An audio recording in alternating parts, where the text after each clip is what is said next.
Awesome. All right. As Ryan mentioned, thank you for the introduction. I'm happy to be here, and I work on everything related to performance at Google. I get to work with a lot of different teams. I get to work with the Chrome team and the platform team, trying to figure out what are the gaps in the platform that we need, both on the product side, on engineering side, and kind of down in the guts of the platform itself, which is a really glamorous way of saying that I spend most of my time writing emails on standards mailing lists and looking at traces, such as this one. So this should look familiar. This is Chrome DevTools, right? And it's beautiful. You hit 2 keys, and all of a sudden, you're swamped with data. And there's a lot of metrics staring back at you. So for example, we have the network and the critical rendering path. And if you guys are familiar with my work, you know that I can spend hours upon hours talking about why network is important, how we can optimize it, and all the different ways that we need to tweak the platform, tweak our applications to deliver a great performant application. Because frankly, most of the time, we're just waiting on the network. The browser cannot do anything until it has the data that it needs. But of course, that's not enough, because we also have JavaScript, right? Once we've shipped the bytes, we need to execute those bytes. And today, most modern applications actually require quite a bit of JavaScript. Things like Gmail have to execute about 1 megabyte of JavaScript to get up and running, right? And this is the standard today. We also have memory. We are building apps that are no longer pages that you just navigate away from every 10 or 20 seconds. We are building apps that are living inside a tab for hours at a time. And memory becomes important. Memory leaks become important because we no longer have that luxury of just saying like, oh, the user will just refresh the page and we'll just wipe all of our leaks, and that's not a problem. But that's not it either, because now we're realizing that we're building these apps, we're trying to build these smooth and fluid experiences where we need to think about the entire pixel pipeline of the application, where we have layout, and we have painting, and we have compositing, and we need to think about GPU acceleration. And all of this boils down to, like, we want to deliver a smooth experience. And these are just the technical metrics, right? Then there's the business-minded people in the room that will say, like, yeah, this is all great, this is all the technical stuff, but really, what really matters is, are users engaging with my app? Like, I don't care if it's fast, if nobody's engaging with it, or are people even visiting this damn thing, and are they converting? We can be very fast, but very poor at conversions, and vice versa, right? So there's some happy medium in between there, and this is a very complicated thing to navigate as a web developer, right? When I talk to teams, the biggest problem that we have is trying to figure out what should you focus on. So this actually highlights a very important thing that I've noticed with my work over the course of the past couple of years, which is the web platform is actually one of the most heavily and best instrumented platforms that you can develop for, right? 2 keys, bring up DevTools, it's all staring right at you. You can do all kinds of stuff, you can get all kinds of metrics, but the problem this creates is that there are too many metrics. And the question becomes, what do you care about, right? Like, when there's so many things to care about, nothing is important, right? If I claim that everything's important, you have no idea what to focus on. I can talk to you about network for hours upon hours. Somebody else from my team will get up and say, no, rendering is totally the thing you should be focusing on. And some other person will get up and say, like, okay, let's talk about the JavaScript optimization tips, right? And here's how to minimize your garbage collection time. So how do you navigate this forest? So let's go back to the beginning, right? Like, what is performance? There are many different definitions of performance.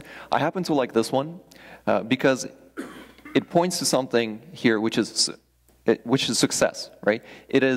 Performance is seen in terms of how successfully something, our goal, was achieved.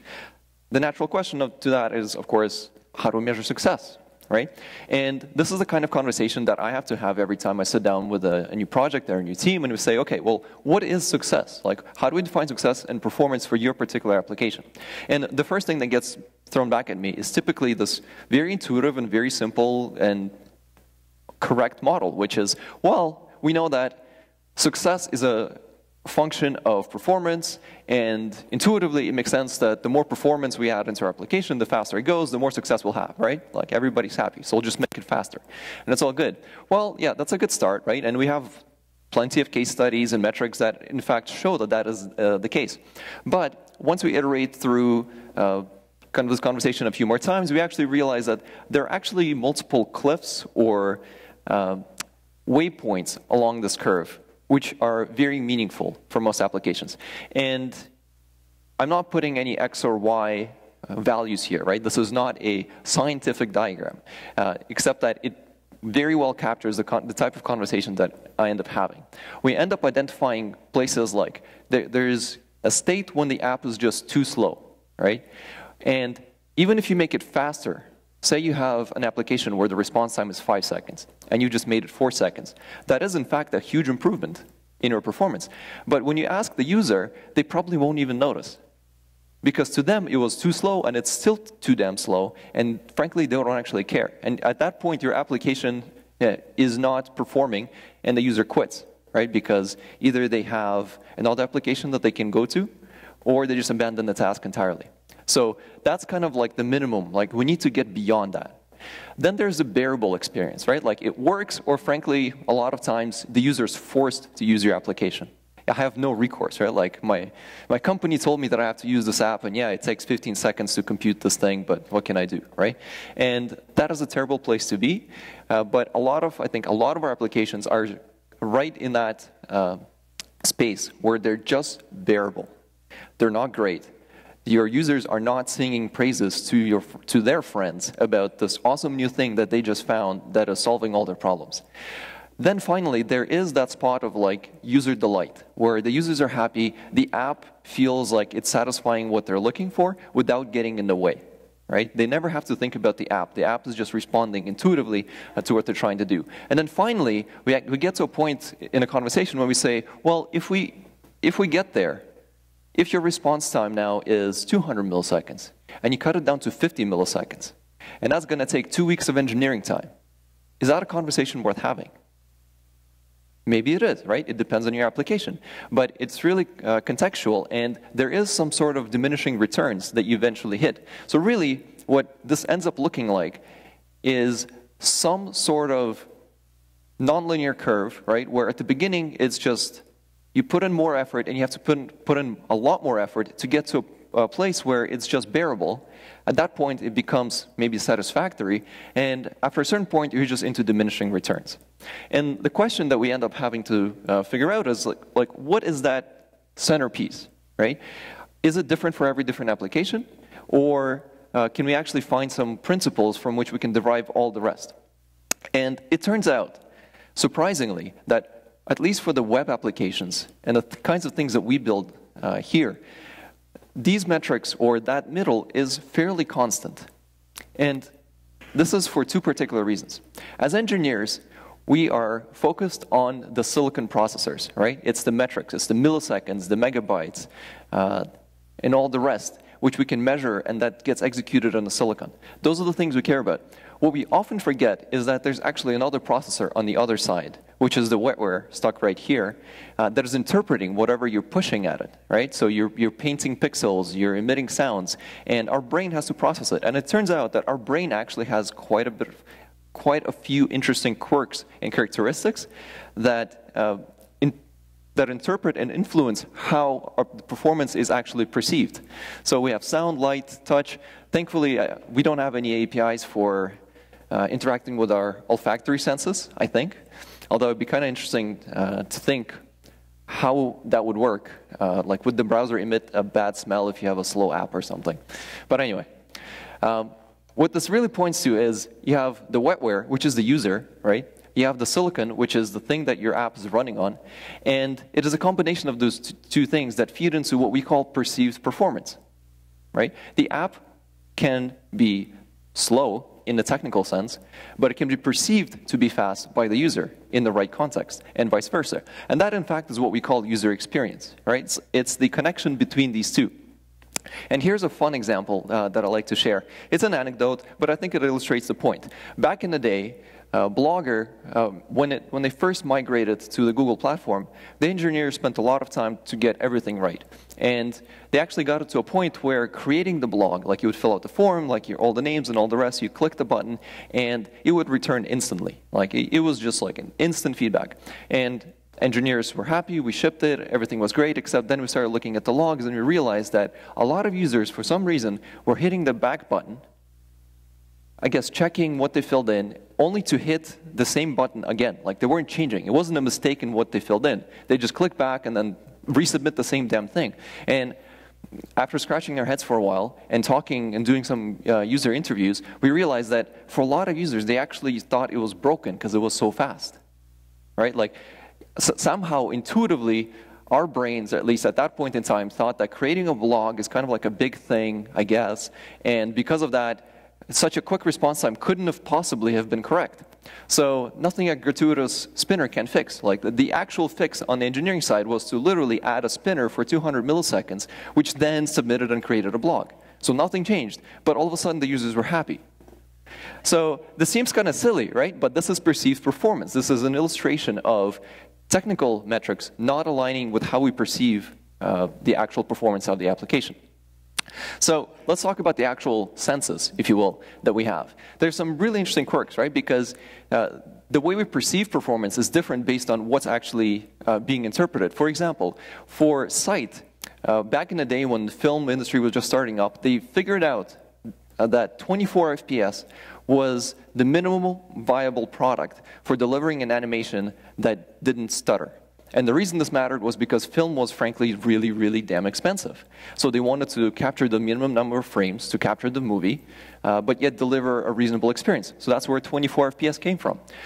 Now, today we know that our monitors are 60 FPS, and 60 FPS is actually the best frame rate for delivering a smooth experience to the user due to various factors like motion blur and other things. If you're really interested into why 60 FPS, Paul Backhaus has a really interesting article that you should read. But the long story short here is going above 60 FPS actually doesn't matter, right? Like even if you can make your application render at 120 frames per second, your monitor can display it. Our eyes can't perceive it, so it does not matter. And that's kind of the cliff, right? Like either you do 60 FPS or not. And we have about, if you do the math, for 60 FPS, that's about 16 milliseconds per frame, right? That's how fast our eyes can register that difference. Now, compare that to something like audio, and it turns out that our ears, or our senses there, are much more sensitive, where we can actually detect jitter in 1 millisecond range. Like if there's something off tune by 1 millisecond, we will detect it. Which is why all the voice applications, think telephones and all the rest, VoIP, are so sensitive to latency. This is why they use different protocols. This is why they have different technical requirements. But at the same time, while they're extremely sensitive, we can also fill in gaps in data. So we can just drop a whole chunk of audio and you won't even notice, because our sensors will just fill it in for us. That doesn't work and doesn't apply for animation, but it works for sound. So it just shows you kind of the different spectrum, right? Where depending on the type of application you build, you have different constraints. And these things are not changing, right? Like while our silicon is getting faster and faster, this stuff is evolving on a scale of thousands of years. So these are fairly constant human factors. Then we also have things like perception reaction times. So this is a question of task-oriented completion. If I give you an input, or if I give you a cue, how fast do you respond to it? Now, this time actually varies based on the task, the circumstances, and all the rest. But there's been a number of UX studies that have tried to capture this specifically in the context of web applications and just applications in general. And these are fairly consistent numbers that we see from coming back to us. So anything below 100 milliseconds, the user just perceives as instant, right? You click a button, you get instant feedback. It feels like the thing is just, it's instant. 100 to 300 milliseconds, users actually start to report that like, the button kind of felt sticky, if that makes any sense, right? Something happened there. After about 1 second, there's that interesting threshold where the user may have lost track. Like enough time has passed from expressing the intent to not getting any feedback that they are now thinking about other things, right? I click the submit button, you're not responding, and I'm like, oh yeah, I got to send an email to Joe, and I got to follow up with Chris, and all this other stuff, right? And you may have lost a user. And of course, anything above that, yeah, you have to provide feedback to keep them engaged. So coming back to our actual and original question, like what is performance and what do we talk about and what do we care about when we talk about performance? I think for us, it's the success in meeting the Wetware's perception, reaction, expectations, right? How well do we match the expectations of the user and what do we expect out of it? So that's a long-winded way of saying focus on the user and everything else will follow, which is something that we all know and we all talk about, but perhaps have not considered concretely in terms of performance metrics. And this is where we spent a lot of time on the Chrome team trying to figure out, like, there's so many projects that we can work on. There's so many metrics that we already provide. How do we create a cohesive story and a plan such that we can say, like, well, with only finite number of resources, we can't focus on this part of the rendering stack. What are the things that we need to prioritize? And it turns out that after going through this exercise, we arrived at these 4 principles: response, animation, idle, and load, which happen to go into the Rail performance model, if you will. So let's talk about each one of these. First one is load, and this is one that I personally have been the closest to for a very long time. And we know that in order to keep users' engagement, we need to respond within 1 second, or less than 1 second.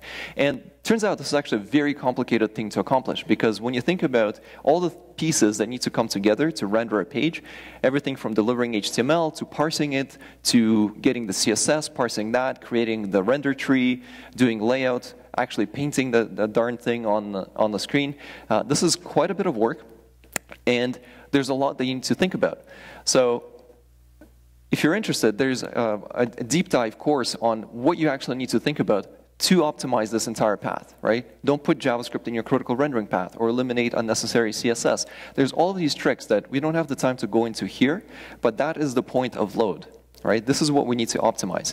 And the thing I want to point out here is that we're not saying that every page must or even can load in 1 second, in under 1 second. Sometimes that actually takes a while. What we're saying here is we need to deliver progressive rendering, where perhaps a part of your page, the above default content, is visible as quickly as possible. The worst experience that you can deliver is waiting for 5 seconds and then showing something, right? But the page can load for 5 seconds, but if you show something at 1 second and then continue to process all the other stuff behind the scenes, that's totally fine. That's a totally different user experience. A great example of this is actually something like Amazon.com. Amazon loads an enormous amounts of images and content, and that page, if you actually use the page onload time as a metric, is atrocious. Except that as you interact with it, and if you interact with it today, you'll notice that it's actually very fast and it feels very responsive. That's because they have this progressive rendering at the core of their entire performance strategy. Next one is animation. Animation turns out to be very hard, right? Performance load is delivering that first frame in under 1 second. So that's your 1 FPS, right? Get your first frame at 1 FPS. After that, we need to deliver 60 frames per second, which means that we need to render new pixels every 16 milliseconds. And it turns out to do that, there's actually quite a bit of work that the browser has to do. We have the compositing, which is the GPU-accelerated rendering. We have the painting, which is something that happens on the CPU. If you do layout, that may affect the paint and the compositing steps. If you change the styles on the page, we may have to relay out the entire page and repaint everything else. And of course, there's JavaScript, which can manipulate all of that, right? So this is a pretty complicated pipeline that you need to think about. So next time you're changing some selector or property, style property on your entire DOM tree, you may want to rethink that, given what you know about the entire pipeline and how that may affect it. Chances are you won't be rendering at 60 FPS if you're doing that. And once again, there's a great deep dive on this entire pipeline and what you need to think about. And there's also a Udacity course on it, which my coworker Paul recently released, which is really, really good. Another one that I want to highlight here is consistency.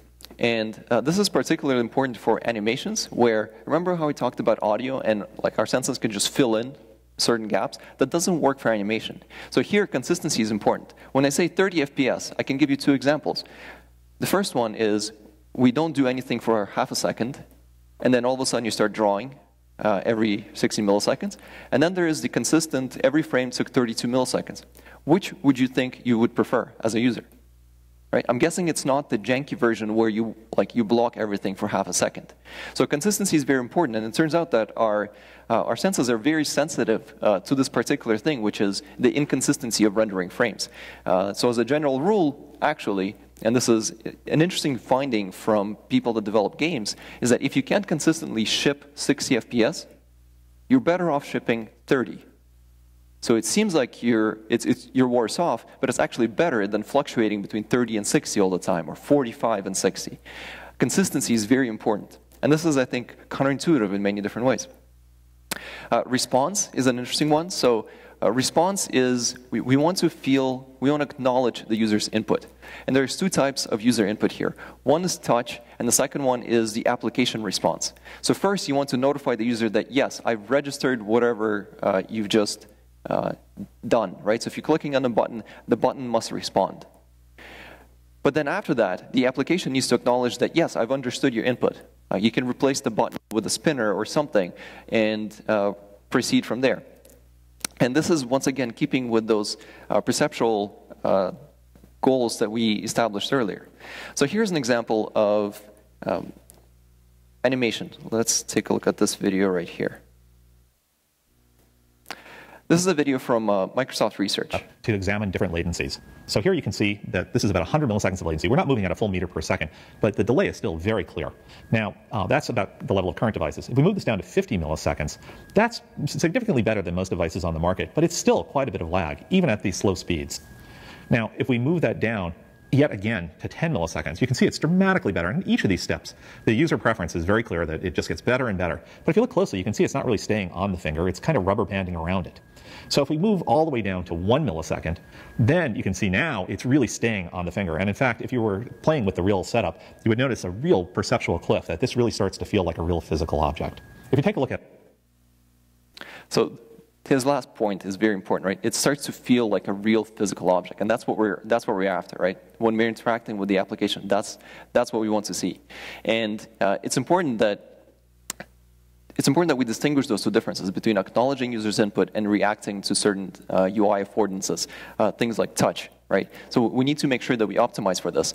And this is where idle, which is the last piece that comes in, which is in order to achieve these goals, in order to be able to respond to the user within 100 milliseconds, by definition, we, both as a platform and you as the application, must yield control back to the thing that's running and executing all of this every once in a while, obviously less than 100 milliseconds, such that we can process user input, right? If you're taking 300 milliseconds, like what you see here, or 200 milliseconds to process some function, there's no way we can respond to user input, whether that's scrolling or input or keyboard input or touch or something else.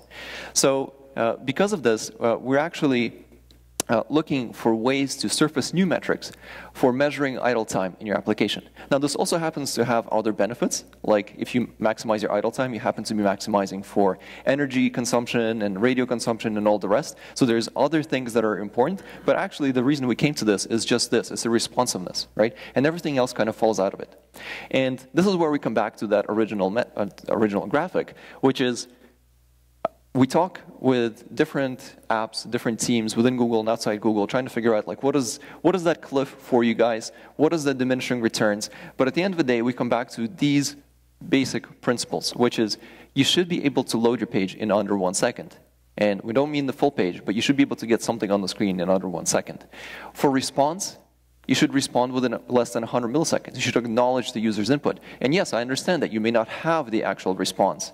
For example, if you need to send a request somewhere and wait for that, but you can acknowledge the fact that you have sent it, right, and change the state somehow to indicate that to the user.